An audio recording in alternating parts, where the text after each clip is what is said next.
हर हर महादेव।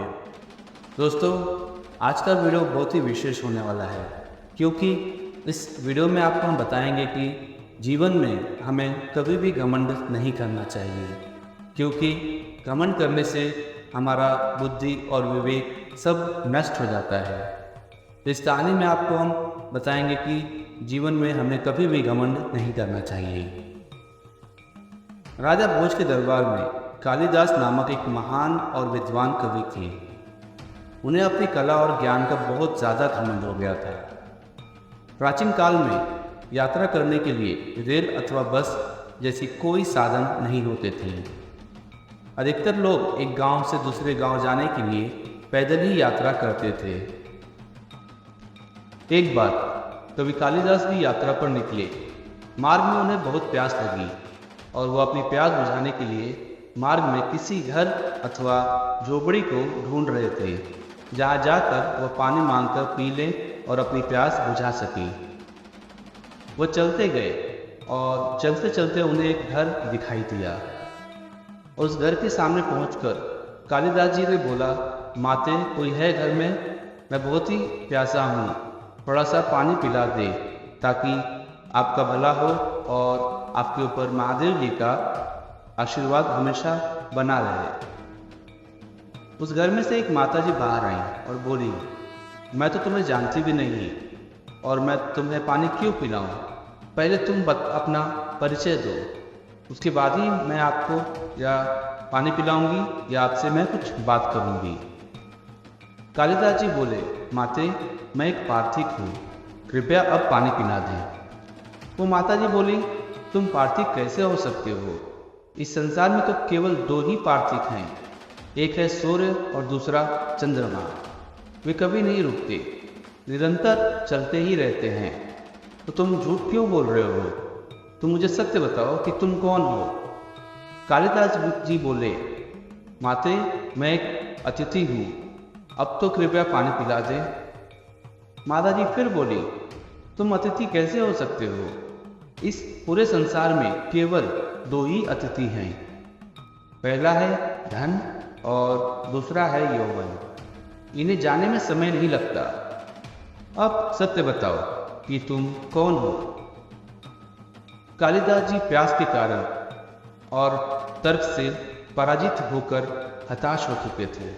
उन्हें समझ में नहीं आ रहा था कि वो क्या बोले। जैसे तैसे करके वो बोले, मैं सहनशील हूँ, अब तो आप मुझे पानी पिला दीजिए। माताजी फिर से बोली, तुम पुनः झूठ बोल रहे हो। तुम सहनशील तो हो ही नहीं सकते, क्योंकि सहनशील तो केवल दो ही हैं।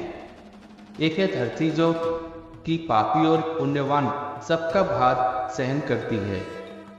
धरती की छाती चीरकर बीज बो देने पर वह अनाज के भंडार देती है। और दूसरा सहनशील है पेड़, जिनको हम पत्थर मार कर भी मीठे फल प्राप्त कर सकते हैं। तो तुम सहनशील नहीं हो। अब सच बता दो कि तुम कौन हो? कालिदास जी अब मूर्छा की स्थिति में आ गए थे और बोले, माते मैं एक हठी हूँ। माता जी फिर बोली, क्यों असत्य पर असत्य बोले जा रहे हो? संसार में हठी तो केवल दो ही व्यक्ति हैं, पहला है नख, दूसरा है केश अर्थात बाल। उन्हें कितना भी काटो वे पुनः निकल जाते हैं। अब सच सच बता दो कि तुम कौन हो, क्योंकि तुम झूठ पे झूठ बोले जा रहे हो। अब कालिदास जी पूर्णतः पराजित और अपमानित हो चुके थे और वे गुस्से से बोले कि मैं एक मूर्ख व्यक्ति हूँ। माता जी बोले, तुम मूर्ख कैसे हो सकते हो? मूर्ख तो दो ही हैं, पहला है वह राजा जो बिना योग्यता के सभी पर शासन करता है, और दूसरा है उसके दरबार का पंडित जो राजा को खुश करने के लिए उसकी हर गलत बातों को भी सही सिद्ध करने की चेष्टा में ही लगा रहता है और सदैव उसका झूठा गुणगान करता है। अब कालिदास जी लगभग मूर्छित होकर उन माता जी के चरणों में गिर पड़े और पानी की याचना करने लगे, गिड़गिड़ाने लगे। माता जी ने कहा, वत्स अब उठ जाओ।